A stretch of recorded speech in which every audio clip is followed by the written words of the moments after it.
یا ایھا الذین آمنوا صلوا علیہ وسلموا تسلیما۔ سبحان اللہ۔ اللہم صلی علی سیدنا و مولانا محمد وعلی آل سیدنا و مولانا محمد وبارک وسلم وصلی علیہ۔ الصلاۃ والسلام علیک یا سیدی یا رسول اللہ وعلی آلک وصحابک یا سیدی یا خاتم النبیین۔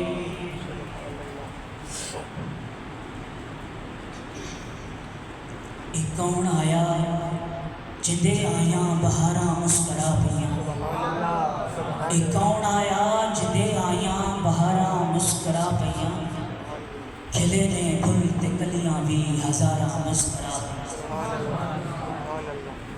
نہایت ہی قابل قدر علماء کرام، بزرگوں، دوستوں اور عزیزان گرامی قدر، اللہ تبارک و تعالی جل مجدہ الکریم کا شکر ہے کہ اس کریم ذات نے اس سال بھی ہمیں آقا علیہ السلام کی میلاد پاک کی بابرکت اور باسعادت گھڑیاں عطا فرمائی ہیں۔ اہل ایمان، اہل محبت اور اہل عشق کے لیے یہ دن اور یہ رات اور یہ مہینہ سال کے سارے دنوں سے بڑھ کر خوشی، مسرت اور کیف و سرور کا دن ہے۔ یہ ایمان کے بہار کے دن ہیں، روحوں کی تازگی کے دن ہیں اور دلوں کے سرور کے دن۔ سامعین عزیز مکان، ان دنوں میں جو شخص اپنے دل اور روح کے اندر اور اپنی طبیعت کے اندر خوشی، مسرت اور کیف و سرور کو محسوس نہیں کرتا، وہ جان لے کہ اس کے اندر ایک روگ ہے، ایک بیماری ہے، اور وہ روگ اور بیماری نفاق کی، منافقت کی ہے۔ اگر ایمان صحت مند ہو، تندرست ہو، توانا ہو، سلامت ہو، تو آقا علیہ السلام کی ذات کے ساتھ جس دن کو نسبت ہو جائے، جس رات کو نسبت ہو جائے، جس وقت کو نسبت ہو جائے، جس عمل، حتیٰ کہ کسی بھی شے کو اگر معمولی سی بھی در مصطفیٰ سے نسبت ہو جائے تو وہ چیز انسان کو بے پناہ مسرت اور خوشی عطا کرتی ہے۔ تو سامعین اسی بتا، یہ مہینہ ماہ میلاد کا مہینہ ہے، لہذا اس کی ایک ایک گھڑی، ایک ایک لمحہ، ایک ایک دن اور ایک ایک رات خوشیوں سے بھری ہوئی۔ اہل ایمان کو چاہیے، ہم آقا کے سب غلاموں کو چاہیے کہ اس دن اور اس راتوں میں خوب خوشیاں منایا، آقا کے ذکر کی، آقا کے فکر کی، آقا کے تعریف کی، آقا کے ثنا کی، آقا کی توصیف کی محفلیں سجائے،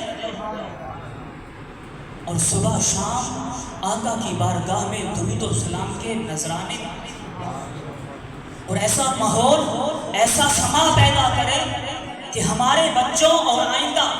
آنے والی نسلوں کے ذہنوں میں یہ بات نقش ہو جائے کہ ہماری خوشیوں کا مرکز و محور ذات مصطفیٰ ہے۔ اس لیے کہ میرے کریم آقا صلی اللہ علیہ وسلم نے فرمایا، علموا اولادکم حب نبی۔ لوگوں اگر چاہتے ہو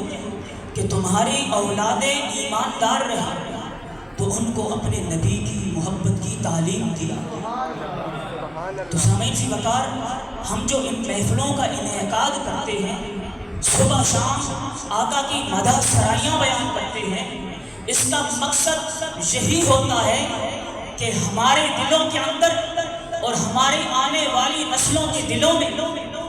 عشق مصطفیٰ موجزن ہو جائے، ان کے سینے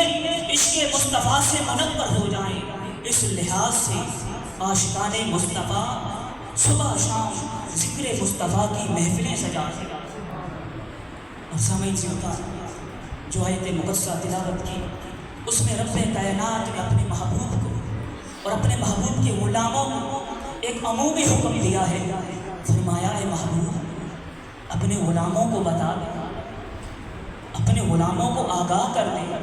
کہ جب اللہ کا فضل ہو جائے اور اللہ کی رحمت کی آمد ہو جائے تو خصوصیت کے ساتھ خوشیاں منایا، اور اس خوشی میں جو تم صدقہ خیرات کرتے ہو، جو مال تم میرے محبوب کی محبت میں لٹاتے ہو، خرچ کرتے ہو، ہوا خیر مما یجمعون، وہ تمہارے جمع کیے ہوئے مال سے کہیں بہتر ہے۔ اور سامعین سی وقار اس آیت مقدسہ سے ایک خصوصی معنی بھی بطور استنباط مراد لیا گیا ہے، وہ یہ کہ اللہ کے فضل کی اور اللہ کے رحمت کی بے شمار صورتیں، اور میرے آقا کی ذات اللہ کا سب سے بڑا فضل ہے، اللہ کا سب سے بڑی رحمت ہے۔ گویا کہ ذات مصطفیٰ اللہ کا فضل مجسم بھی ہے، اللہ کی رحمت مجسمہ بھی ہے۔ جب یہ بات طے ہو تو پتہ یہ چلا کہ جب عام فضل ہو اور عام رحمت کی آمد ہو تو اس پر خوشی کا اظہار کرنا رب ذوالجلال کو پسند ہے۔ تو جس رات اللہ کا سب سے بڑا فضل اترا، جس رات اللہ کی سب سے بڑی رحمت آئی، اس دن خوشی منانے کا عالم کیا، اس لیے دیوانہ وار خوشیاں منایا، آقا کی آمد پر خوب خوشیاں منایا کرو، اس لیے کہ کائنات کی کوئی بھی خوشی میرے آقا کی آمد کی خوشی سے بڑھ کر، کائنات کی ساری خوشیاں مصطفیٰ کی آمد کا صدقہ ہے۔ اس لیے رب کائنات نے فرمایا قل بفضل اللہ وبرحمتہ، اے محبوب اپنے غلاموں کو بتا دے، اپنے غلاموں سے کہہ دے کہ جب اللہ کا فضل اور اس کی رحمت کی آمد ہو فبذالک فلیفرحوا، تو اس کے فضل اور رحمت پر چاہیے کہ خوب خوشیاں منائیں۔ تو سامعین سی بات، اس پر اللہ تبارک و تعالیٰ نے زور کیوں دیا؟ اس لیے کہ قرآن مجید میں ایک اور مقام پر رب کائنات نے فرمایا ان اللہ لا يحب الفرحین، کہ اللہ تبارک و تعالیٰ خوشیاں منانے اور خوشیوں پر دھوم دھام کرنے والوں کو پسند نہیں کرتے۔ فرحین لا ان اللہ لا يحب الفرحین، جو فرحت میں خوشیاں مناتے ہیں رب ذوالجلال اس عمل کو پسند نہیں کرتے۔ اس لیے کہ خوشیوں پر جو دھوم دھام کرنا ہے یہ تواضع، انکساری اور شان بندگی کے خلاف ہے، اور انکساری، عاجزی اور بندگی وہ شکر بجا لانے کا تو کہتی ہے، دھوم دھام سے خوشیاں منانے کا نہیں کہتی۔ مگر ادھر رب ذوالجلال نے فرمایا قل بفضل اللہ وبرحمتہ فبذالک فلیفرحوا، اے محبوب عمومی حکم یہی تھا کہ خوشیاں نہ منایا کرو، مگر جب اور جہاں میرے رحمت کی آمد ہو جائے، جہاں میرے رحمت اور فضل کی آمد ہو تو ایسا استثناء ہے کہ پہلے میں نے منع کیا تھا، مگر جب اور جہاں میرے رحمت اور میرے فضل کی آمد ہو فلیفرحوا، تو میرے فضل اور میرے رحمت کی آمد پر خوب خوشیاں منایا کرو، خوب جشن منایا کرو، دھوم دھام کیا۔ تو سامعین سی وقار، میرے آقا کی ذات اللہ کا فضل عظیم ہے، اور اللہ تبارک و تعالیٰ نے اپنے محبوب کو اپنی رحمت بھی قرار دیا ہے، اپنا فضل بھی قرار دیا ہے۔ اور پھر قرآن مجید میں فرمایا لقد من اللہ علی المؤمنین اذ بعث فیہم رسولا، اللہ تعالیٰ نے مومنوں پر احسان فرمایا کہ ان کو اپنا محبوب عطا کیا، اور پھر اللہ تبارک و تعالیٰ نے آقا کریم کے فرائض نبوت کو بیان کیا، آقا رسالت السلام کے ذریعے انسانوں پر جو انعامات ہوئے ان کا ذکر کیا، اور انسانوں کی ہدایت، تعلیم، تربیت، تزکیہ، تطہیر کے لیے جو راستے کھولے گئے ان کو ذکر کیا، اور پھر آخر میں فرمایا ان قالوا من قبل لفی ضلال مبین، فرمایا اگر میرا یہ محبوب نہ آتا تو تم لوگ تو کھلی گمراہی میں تھے، تباہی و بربادی میں تھے، کفر و شرک کے اندھیروں میں تھے، تباہ و برباد ہو چکے تھے، دوزخ کا ایندھن بن چکے تھے، جو رہ گئے بنے جا رہے تھے، پھر میرے محبوب کی آمد ہوئی، تم تباہی و بربادی سے بچ گئے۔ تو سامعین کی وقار اللہ تبارک و تعالیٰ نے فرمایا جب میرے محبوب کی آمد ہوئی، میرے محبوب کی بعثت ہوئی، میرے محبوب کی ولادت ہوئی، تو اس کے صدقے تمہیں میرا قرآن ملا، ایمان ملا، اسلام ملا، وہ کعبہ بھی ملا جس کو تم بت خانہ بنا چکے تھے، وہ میرا گھر تھا، میرا مرکز توحید تھا، وحدت قضا تھا، مگر 360 بت تھے اس میں،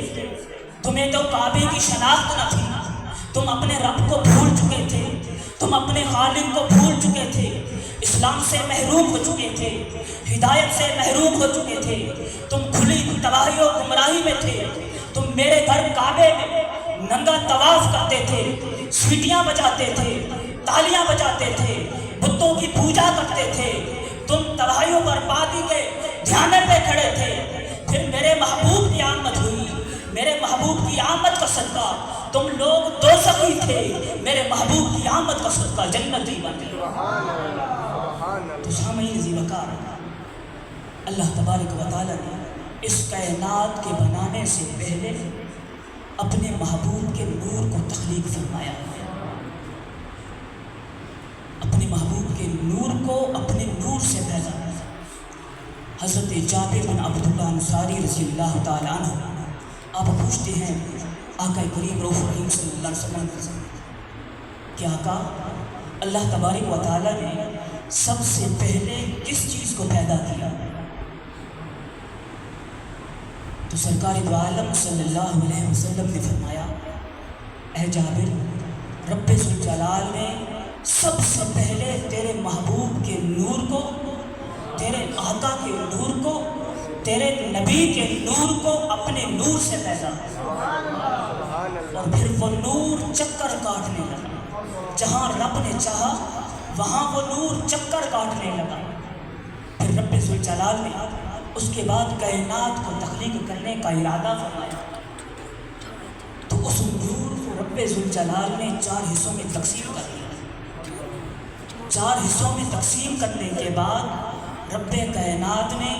پہلے حصے سے لوح کو پیدا کیا، دوسرے سے قلم کو پیدا کیا، تیسرے حصے سے عرش کو پیدا کیا، اور چوتھے حصے کو مزید 4 حصوں میں تقسیم کر دیا، اور پھر پہلے جز سے رب ذوالجلال نے عرش کو اٹھانے والے فرشتوں کو پیدا کیا، دوسرے حصے سے کرسی کو پیدا کیا، تیسرے حصے سے سارے ملائکہ کو پیدا کیا، اور جو چوتھا حصہ بچا اس کو پھر 4 حصوں میں تقسیم کر دیا۔ نعرہ تکبیر، نعرہ رسالت، نعرہ خلافت، نعرہ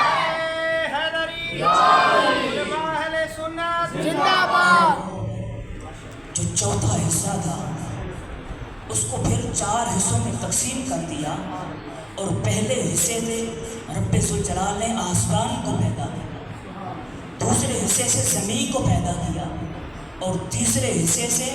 جنت اور دوزخ کو پیدا کیا۔ اب جو چوتھا حصہ بچ گیا رب کائنات نے اس کو مزید 4 حصوں میں تقسیم کیا، اور اس کے پہلے حصے سے رب کائنات نے آنکھوں کے نور کو پیدا کیا، دوسرے حصے سے دل کے نور کو پیدا کیا، تاکہ رب ذوالجلال کی معرفت نصیب ہو جائے، رب ذوالجلال کی پہچان نصیب ہو جائے۔ اور جو تیسرا حصہ تھا اس سے رب ذوالجلال نے انسان کو مانوس کرنے کے لیے ایک نور پیدا کیا، اور وہ نور توحید تھا، لا الہ الا اللہ محمد رسول اللہ۔ اور سامعین ذی وقار،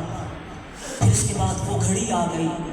کہ رب کائنات نے خمیر مصطفیٰ کو پیدا کرنے کا ارادہ فرمایا۔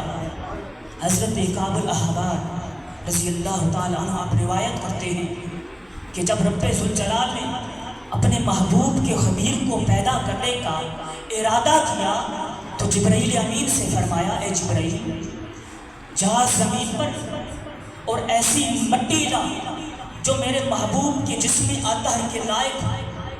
تو جبرائیل امین حکم خداوندی سے زمین پر آتا ہے، روزہ اقدس والی جگہ سے پاک اور پاکیزہ مٹی اٹھا کر بارگاہ خداوندی میں حاضر ہوتا ہے، پھر امر خداوندی سے اس مٹی کو تسلیم کے پانی میں گوندا جاتا ہے، جنت کی نہروں میں دھویا جاتا ہے، پھر اس میں پورے نبوت کو رکھ کر پوری کائنات میں گھمایا جاتا ہے، سیر کرائی جاتی ہے تاکہ ملائکہ اور ساری کائنات والے میرے مصطفیٰ کی فضیلت کو پہچان لیں، میرے محبوب کی عظمت کو پہچان لیں،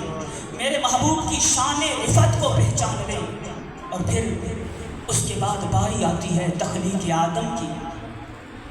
رب ذوالجلال جب حضرت سیدنا آدم علیہ السلام کو تخلیق فرماتا ہے، تخلیق کرنے کے بعد نور مصطفیٰ آپ کی پشت میں ودیعت کر دیا جاتا ہے، اور وہ نور محمدی حضرت سیدنا آدم علیہ السلام کے پیشانی سے جھلکتا ہے۔ اللہ تبارک و تعالی فرماتا ہے، اے آدم یہ جو تیری پیشانی سے نور جھلک رہا ہے، یہ تیرے اولاد میں سے آنے والے تمام انبیاء اور نبیوں کے سردار محمد مصطفیٰ کا سامعین ذی وقار، پھر وہ گھڑی آ ہی جاتی ہے کہ نور محمدی پاک پشتوں سے پاک رحموں میں منتقل ہوتے ہوتے وہ سہانی سحر آ ہی جاتی ہے کہ مصطفیٰ کی ولادت ہو جاتی ہے۔ اور سیدہ آمنہ رضی اللہ تعالیٰ عنہ فرماتی ہیں کہ جب وقت ولادت آتا ہے تو رب ذوالجلال میرے حجابات اٹھا دیتا، مجھے مشرق و مغرب کے افق کنارے نظر آنے لگتے ہیں۔ میں کیا دیکھتی ہوں؟ 3 جھنڈے ہیں، ایک جھنڈا مشرق میں گاڑ دیا جاتا ہے، ایک جھنڈا مغرب میں گاڑ دیا جاتا ہے، اور تیسرا جھنڈا بیت اللہ کی چھت پہ گاڑ دیا جاتا ہے۔ اب فرماتی ہیں کہ پھر مجھے تھوڑی سی تکلیف محسوس ہوتی ہے، پھر کیا ہوتا ہے؟ جانے جانا کی ولادت ہو جاتی ہے۔ اب فرماتی ہیں جب پیارے آقا اس دنیا میں تشریف لاتے ہیں، آپ کی ولادت پاک ہوتی ہے تو سر سجدے میں ہوتا ہے اور اپنی شہادت کی انگلی آسمان کی طرف کرتے ہیں، اور ایسا محسوس ہوتا ہے کہ رب ذوالجلال کی بارگاہ میں التجا کرتے ہیں۔ سامعین ذی وقار، اس کے بعد سیدہ آمنہ رضی اللہ تعالی عنہ اب فرماتی ہیں پھر ایک نور آتا ہے، ایک نور کا بادل آتا ہے، وہ میرے آقا کو ڈھانپ لیتا ہے۔ میرے آقا اپنی امی جان کی نظروں سے اوجھل ہو جاتے ہیں، گم ہو جاتے ہیں، اور پھر ایک ندا دینے والا ندا کرتا ہے کہ میرے محبوب کو زمین و آسمان کی سیر کرائی جائے، بحر و بر کی سیر کرائی جائے، دنیا کے سارے کناروں پر میرے محبوب کو سیر کرائی جائے، تاکہ آنے والی تمام مخلوق میرے محبوب کی عظمت و شان کو پہچان لے کہ میرے محبوب کی ایک صفت ماہی بھی ہے، یہ شرک کو کاٹنے والے ہیں۔ پھر سیدہ فرماتی ہیں پھر وہ بادل چلا جاتا ہے، میرا نور نظر میرے سامنے آ جاتا ہے، کیا دیکھتی ہوں کہ محمد مصطفیٰ